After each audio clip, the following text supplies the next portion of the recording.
Tentar a la suerte. Hola, quería saber los premios del viernes que lo paso. ¿Podés pasarme los ganadores del día viernes? Todos están juntos en una misma señal. CSC 106.5. Estamos juntos.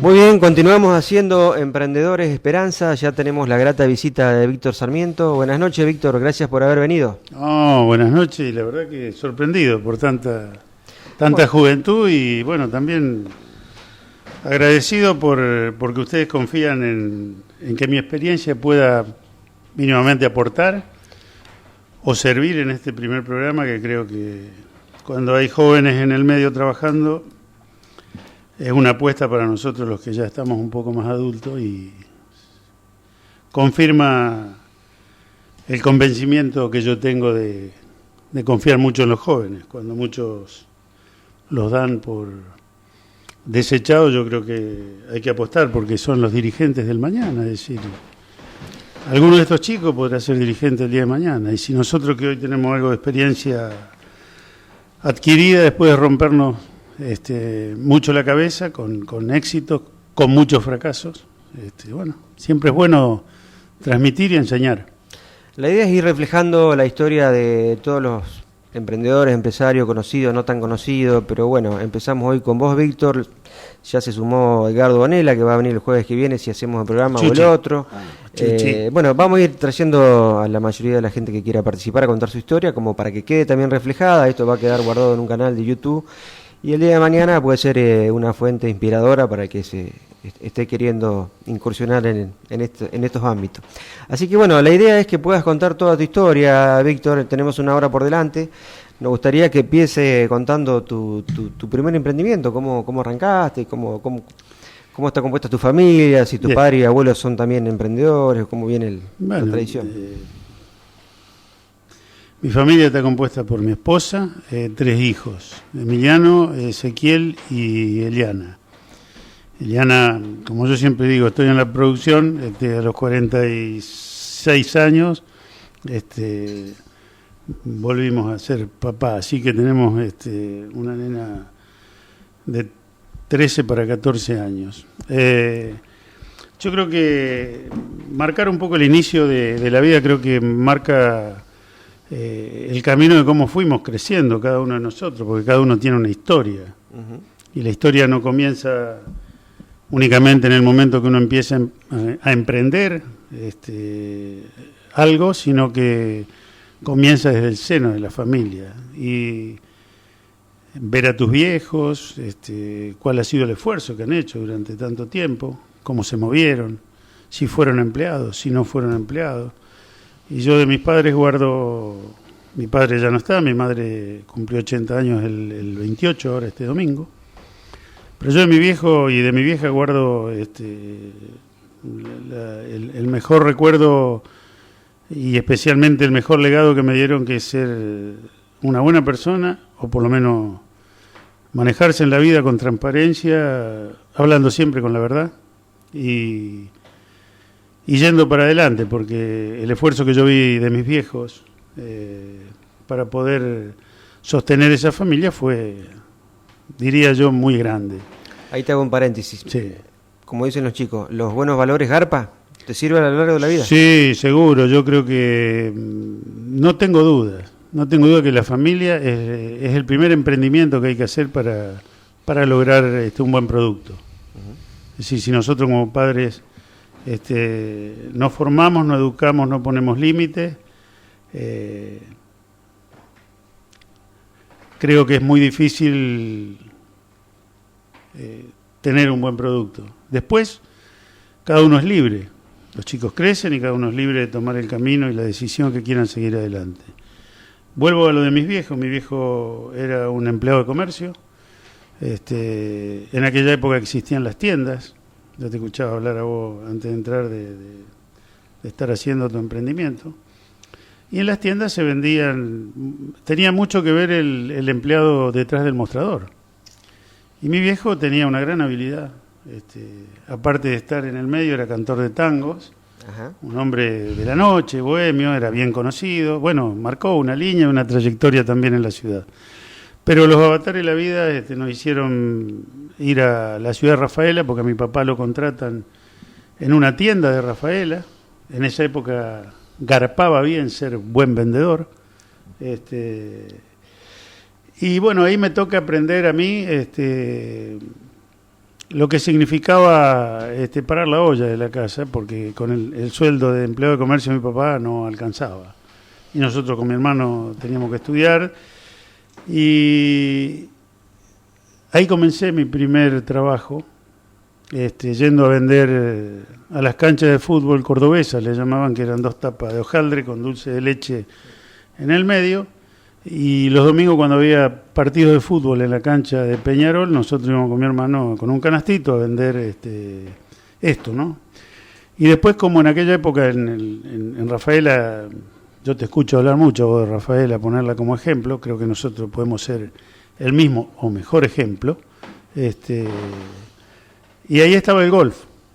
Se jugaba mucho al golf y se utilizaba mucho el caddy. Ya en esa época. En esa época. Y yo a los 12 años fui caddy del golf.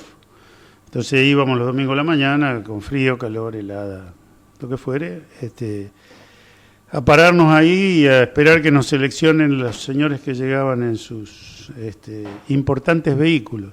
Y ahí me di cuenta que en la vida la única manera de crecer iba a ser a través del sacrificio y del esfuerzo.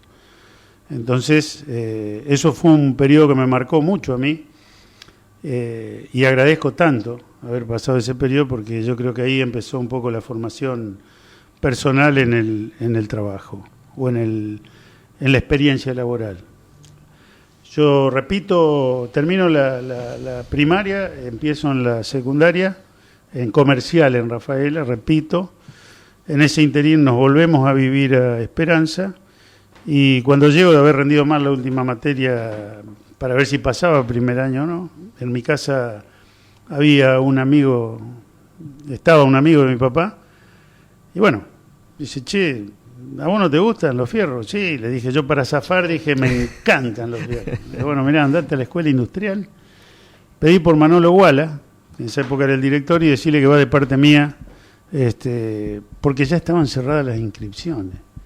Y tuve la suerte de que me pudieron anotar y pude ingresar en la escuela industrial. Y por esa maravilla de Dios creo que empecé a sentir pasión por lo que significaba la metalmecánica. Empecé a descubrir que mis manos podían desarrollar cosas. Empecé a descubrir que yo podía y servía para hacer algo. ¿Qué relevancia e importancia le da que uno se pueda dedicar a lo que lo apasiona para un emprendedor? Y creo que hay que tener, primero, que es fundamental, y después no muchos son los que pueden desarrollarse económicamente en lo que realmente les gusta.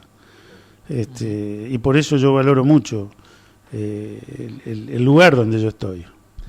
Me recibo, formamos un grupo también, ahí empezamos a comprender lo que significaba la unión personal entre un grupo de jóvenes. En esa época no era mixta, era únicamente para varones. Y en el año 74 nosotros tuvimos la suerte de hacer nuestra experiencia de prácticas, lo que hoy son prácticas profesionalizantes. Nosotros tuvimos la experiencia de la pasantía que hicimos en Gonela, cuando Gonela había agarrado contratos muy grandes, nos tomaban, hacíamos 6 meses, la mitad del curso en la práctica en la fábrica de Gonela, y en los otros 6 meses el otro grupo se quedaba en la escuela, y así viceversa. Entonces eso me dio una experiencia muy grande, un conocimiento muy grande, porque también dependía de la libertad que yo tenía de aprender o no. Claro. Y yo me comí todo, las secciones por donde pasaba, aprendía lo más que podía, porque recordaba cuando era caddy de golf y decía, la única salvación es capacitarme y tener un oficio. En aquella época el técnico era muy bien reconocido, y también cuando terminé mi visión era ser un ingeniero. Pero no había recursos, entonces tuve que tomar la decisión de seguir trabajando y estudiando. En Santa Fe comencé en la tecnológica, y trabajaba de las 5 de la mañana hasta las 1 de la tarde. Salía, yo tenía casi media hora de que llegaba hasta mi casa, comía, me bañaba y a las 5 de la tarde tomaba el colectivo para ir a la facultad. Y había un colectivo de tantos que éramos que ponían un colectivo para el regreso a las 11:30, 12 de la noche. Conclusión, Sarmiento terminó con un surmenage, lo que hoy le llaman estrés, muy importante. Al punto tal de que me medicaron y demás, y bueno, el médico dijo, mira, la única solución para vos es el trabajo o el estudio, elegí. Claro. Y como no había condición económica, hubo que seguir trabajando. Bueno, yo empecé siendo empleado bajo relación de dependencia, trabajé muchos años en una empresa que se dedicaba a la fabricación de autopartes para la Fiat de Santa Fe, la Fiat que estaba en Sauce Viejo. Esa empresa tenía alrededor de 3.000 empleados, era prácticamente una ciudad, y acá había empresas que se dedicaban a hacer autopartes para tractores, camiones, que se fabricaban ahí. Siempre consideré que lo mío valía. Entonces, en cada lugar que estuve planteaba siempre el crecimiento y la mejora, ya sea económica y en el puesto de trabajo. Se lo planteabas a tu jefe, digamos. A mi jefe, el dueño de la planta. Porque es otra cosa, podés ser emprendedor siendo empleado, siendo proactivo. Después iba a llegar a eso. Claro. Estoy convencido de que un emprendedor no significa únicamente trabajar por tu cuenta. Emprendedores nosotros necesitamos dentro de las industrias. Claro, que te aporten ideas, cosas. Por supuesto. Entonces, claro, bueno, a partir de ahí fui... Hay que reconocer también cuando hay una buena idea. También no todas las empresas son proactivas a escuchar propuestas. Sí, o tal vez les escuchan y no le dan el valor. Bueno, sí. Entonces, la empresa era Bagio, de ahí me fui a trabajar cuando no tuve suerte de arreglar lo que yo pretendía. Empecé a incursionar por el sur, me fui a Puerto Madryn, a Trelew. Estuve trabajando un tiempo en la planta de Aluar, en la fábrica de aluminio. En realidad yo iba a jugar al fútbol porque había un esperancino, el Fito Feller, que era el primer director de la escuela industrial en Trelew, y yo fui con el objetivo de dar clase y jugar al fútbol. Mi idea era formar una familia. ¿El padre de Freddy Feller es el Fito? No, el Fito es un hombre que vivió muchos años allá, se fue de joven y ahora está de regreso. Ajá. Sus hijos, uno quedó acá, el otro está por el sur. La esposa creo que está casada con... Él está casado con una mujer de apellido Quiñones, Ajá. Tía de los chicos Quiñones, los mellizos. Está bien. Bueno, no tuve suerte y tampoco vuelvo, me voy a trabajar a la fábrica de cosechadora de Basalia, en Firmat, a hacer desarrollo de matricería. Yo tenía bastante experiencia en lo que era eso. No tengo suerte ahí tampoco porque ahí había arreglado de que a los 8 meses me iban a conseguir una casa, me iban a dar la casa. Bueno, vivía en una pensión, cuando lo fui a plantear, la misma historia que la empresa, bueno, no puede, listo, no es lo que arreglamos, me iba. Hasta que aparece la posibilidad de ir a hacer un montaje de tanques a Paraguay para una empresa local.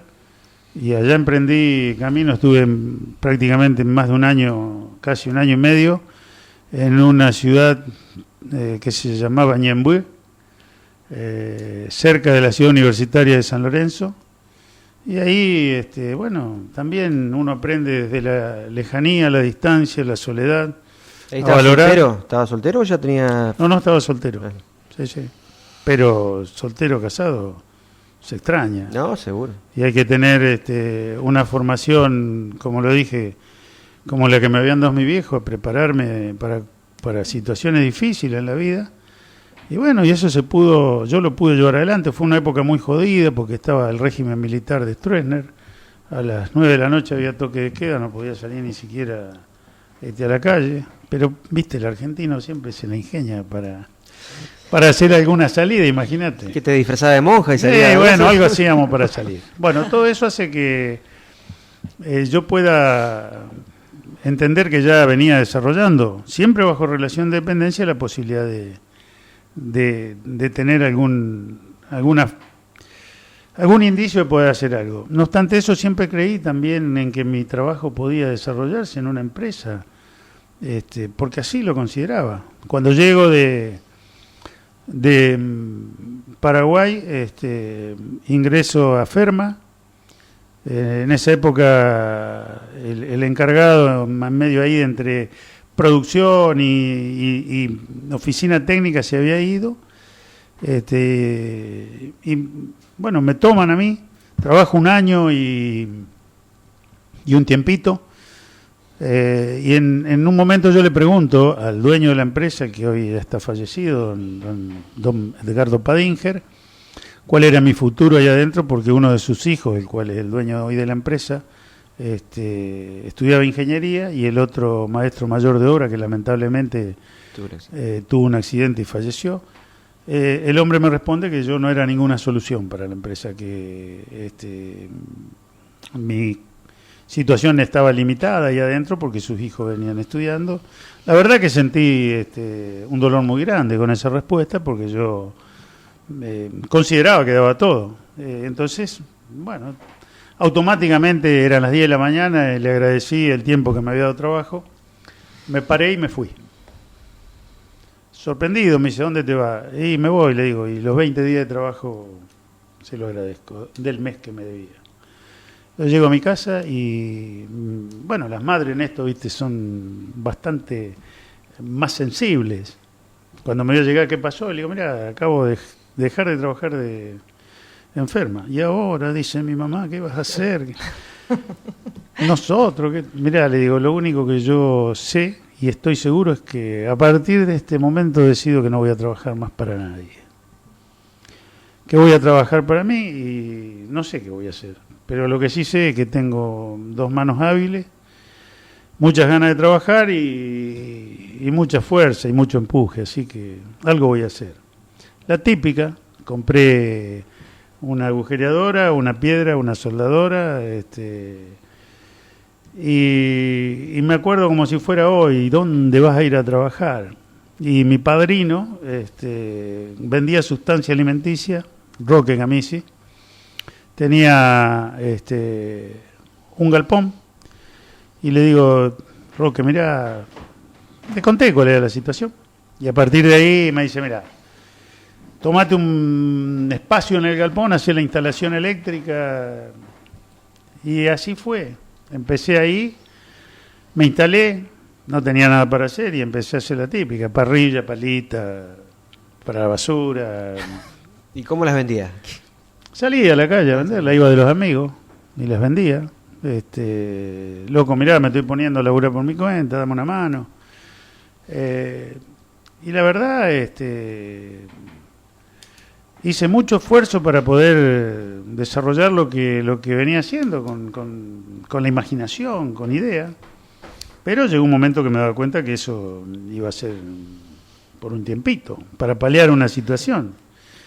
Y entonces me fui a ofrecer en aquella época a las empresas que daban trabajos a terceros. Y caí en esa época en Agrimac. Me ofrecí en Agrimac, me prometieron trabajo, me dijeron que sí. Lamentablemente una situación difícil de la economía del país hizo que cayera el trabajo, y cuando yo estaba todo inscripto en la FIP, en aquella época, la DGI, en IVA, en todas las cuestiones impositivas y demás, me quedo sin que me den la posibilidad de trabajar. De nuevo a remar.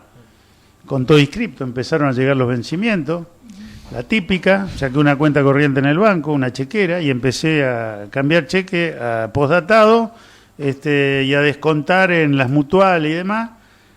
Conclusión, al que me está escuchando, jamás cometa un error de ese tipo. La clásica bicicleta financiera. La clásica, no, porque uno ni conocía de bicicleta financiera. Lo único que hacía era uno tratar de sobrevivir de un día para el otro.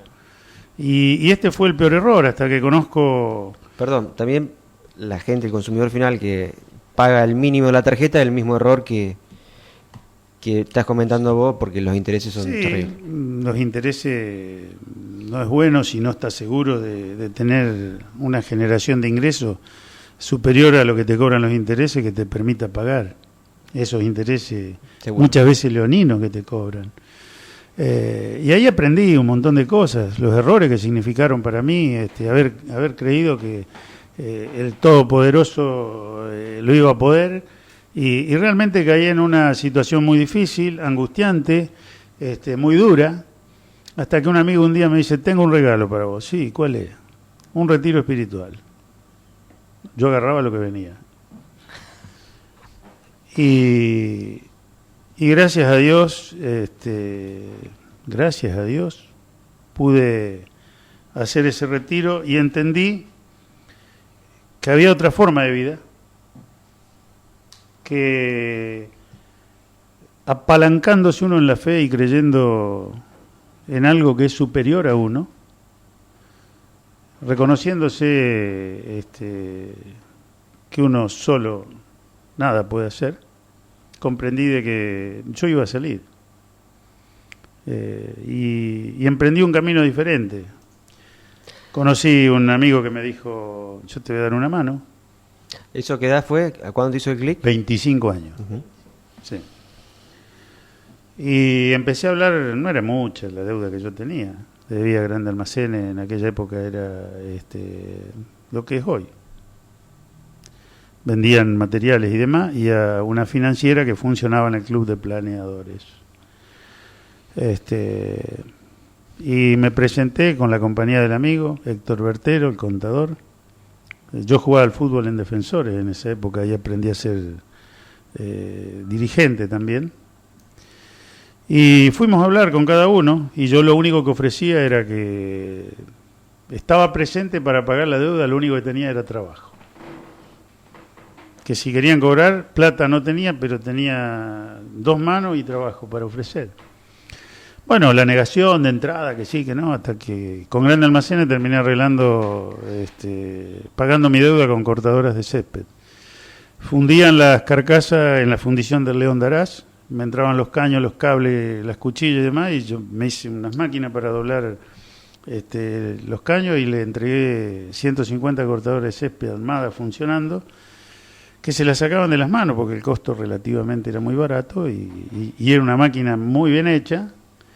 Y así pagué mi deuda. Y cuando llegó un camión, cuando terminé la última máquina para que se la haga de nuevo, le digo al camionero, ¿me haces el favor y te retirás? ¿Pero por qué? Porque decirle al dueño de Grande Almacenes que yo le sigo haciendo la máquina, pero que ahora el precio es otro. Yo pagué mi deuda, ahora el precio es otro. Quiero resaltar ahí 2 cosas antes de irnos a una tanda comercial, sí, para luego continuar con la charla. No sé si estoy pesado. No, pero la importancia de las amistades y la importancia de ir de frente siempre con la verdad. Sí. Y si uno tiene un problema hay que afrontarlo y ir con la verdad y ofreciéndose para, bueno, este tipo de deudas. Yo sé de muchos casos que ha pasado lo mismo y han salido adelante de esa forma. Es que la mentira, ¿viste? El dicho que dice la mentira tiene patas cortas. No, la mentira es algo que te termina envolviendo en tu propia mentira y no sabés lo que terminás diciendo y te enroscás. Y muchas veces cuesta decir la verdad, te da vergüenza, tenés miedo al que dirá el otro, si no tenés personalidad te da cosa, pero no sabés lo bien que te sentís después que decís la verdad. Y dije, no tenés más nada. Exacto. Que te esté detrás empujando para decir, ¿y ahora qué tengo que cambiar y acomodar?